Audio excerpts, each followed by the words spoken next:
আমি ভিডিও শুরুর পূর্বেই আপনাদের জানিয়ে দিই যে যাদের বয়স 18 বছরের নিচে তারা এই ভিডিওটা দেখবেন না, আর যারা দেখবেন তারা পুরো ভিডিওটা না দেখে কোনো সিদ্ধান্ত নেবেন না। তো আজকে আমরা কথা বলবো ভিগোরা 100 mg ট্যাবলেটটা নিয়ে। ভিডিওতে মূলত জানবো যে জেনেটিক নাম, এর কাজ কি, এটা কিভাবে সেবন করতে হবে, এর পার্শ্ব প্রতিক্রিয়া, এর সতর্কতা, এর দাম, সকল বিষয় নিয়ে আজ বিস্তারিত দাম সম্পর্কে আলোচনা করব। আমার ইউটিউব চ্যানেলটিতে নতুন হয়ে থাকলে অবশ্যই চ্যানেলটি সাবস্ক্রাইব করে রাখবেন। তো চলুন ভিডিওটি শুরু করা যাক। বন্ধুরা, এই ট্যাবলেটটি মূলত সেক্সুয়াল প্রবলেম থাকলে ডাক্তাররা এটি দিয়ে থাকেন। যাদের লিঙ্গ শক্ত হয় না অথবা লিঙ্গ ছোট, এছাড়া যৌন সঙ্গম করার সময় কম পাচ্ছেন অথবা মেলামেশার সময় খুব কম সময়ে আপনার বীর্যপাত হয়ে যাচ্ছে, আপনি আপনার সঙ্গীকে পর্যাপ্ত তৃপ্তি দিতে পারছেন না অথবা বেশি সময় ধরে সেক্স করতে পারছেন না। এছাড়াও যাদের লিঙ্গ নিয়ে সমস্যা আছে তাদের জন্য মূলত এই ওষুধটা সেবন করতে পারবেন। এই ওষুধটা কিভাবে কাজ করে থাকে? এই ওষুধটা মূলত একজন পুরুষ মানুষের লিঙ্গের রক্তনালীকে শিথিল করার মাধ্যমে কাজ করে থাকে।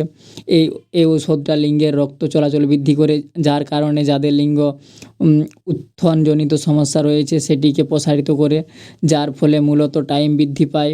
ভিগোরা ট্যাবলেটটি মূলত 25 mg হয়ে থাকে, 50 mg হয়ে থাকে ও 100 mg হয়ে থাকে। আপনারা যেটা দেখছেন সেটা হচ্ছে 100 mg ট্যাবলেট। ডাক্তাররা মূলত রোগীর রোগ নির্ণয় করে তারপর এই ওষুধটা দিয়ে থাকেন। যাদের যেই ধরনের সমস্যা থাকে তাদের সেই রকম ওষুধটা দিয়ে থাকেন। সাপোজ সমস্যা যদি কম থাকে তাহলে 25 mg দিয়ে শুরু করেন, আর সমস্যা যদি বেশি হয়ে থাকে তাহলে 50 mg দিয়ে শুরু করেন বা 100 mg দিয়ে থাকেন ডাক্তারবাবুরা। তবে ম্যাক্সিমাম ক্ষেত্রে ডাক্তারবাবুর 25 mg দিয়ে শুরু করে থাকে। এই ট্যাবলেটটি দেখতে কেমন হবে সেটি আপনারা আমার হাতে অবশ্যই দেখতে পাচ্ছেন। তো আসুন আমরা সেবন বিধি সম্পর্কে জেনে নিই। ভিগোরা 50 mg ট্যাবলেটটি আছে, সেটি দিনে মূলত একবার যৌন মিলনের 40 থেকে 50 মিনিট পূর্বে সেবন করতে হবে। যাদের সমস্যা বেশি রয়েছে তারা ভিগোরা 100 ট্যাবলেটটি দিনে একবার যৌন মিলনের 40 থেকে 50 মিনিট পূর্বে সেবন করতে পারবেন। আবার একটা পরামর্শ হবে, সেটি হচ্ছে আপনারা অবশ্যই রেজিস্টার্ড ডক্টরের পরামর্শ নিয়ে এই ট্যাবলেটটি সেবন করবেন। এখন আসুন এর পার্শ্ববর্তী প্রতিক্রিয়া সম্পর্কে জেনে নিই। আমরা সকলেই জানি সকল ঔষধের পার্শ্ব প্রতিক্রিয়া রয়েছে, তেমনই এই ভিগোরা 100 ট্যাবলেটটিরও পার্শ্ব প্রতিক্রিয়া রয়েছে। তো এর পার্শ্ব প্রতিক্রিয়ার মধ্যে কিছু পার্শ্ব প্রতিক্রিয়া আমি তুলে ধরছি। প্রতি 100 জনের মধ্যে 1 থেকে 10 জন এই সমস্ত পার্শ্ব প্রতিক্রিয়াগুলো দেখা যায়। মুখমণ্ডল জ্বালা পোড়া করা, বদহজম, ঝাপসা দৃষ্টি, আলোক সংবেদনশীলতা, স্টাফিনোস এবং মাথা ঘোরা।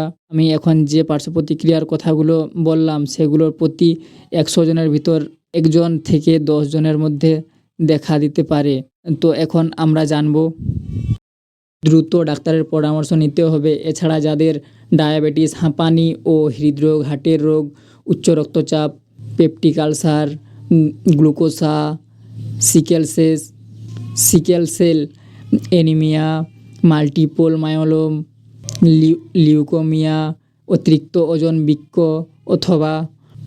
অথবা যকৃতের ক্ষমতা আছে তাদেরকে সতর্কতার সাথে এটা ব্যবহার করতে হবে। আর অবশ্যই এই ওষুধটা সেবনের পূর্বে একজন রেজিস্টার্ড ডক্টরের পরামর্শ নিয়ে আপনাকে এই ওষুধটা সেবন করতে হবে। তো অনেক সময় দেখা যায় মহিলাদেরও সেক্সুয়াল সমস্যা হয়ে থাকে। তো তাদের ক্ষেত্রে মূলত এই ওষুধটা নির্দেশিত নয়, অর্থাৎ মহিলাদের ক্ষেত্রে এই ওষুধটা ব্যবহার করা যাবে না।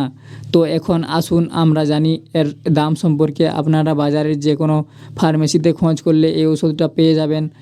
তো এর 50 mg একটি ওষুধের দাম পড়বে প্রায় 20 টাকা করে, আর যাদের সমস্যা বেশি আছে তাদের জন্য 100 mg এর দাম প্রায় 40 টাকা করে।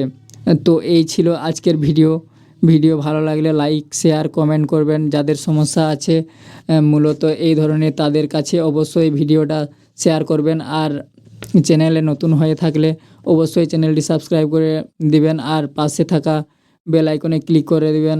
তো সকলের সুস্থতা কামনা করে আজকের মতো এখানে ভিডিওটা শেষ করছি। নমস্কার, ভালো থাকবেন, সুস্থ থাকবেন আর খুশি থাকবেন।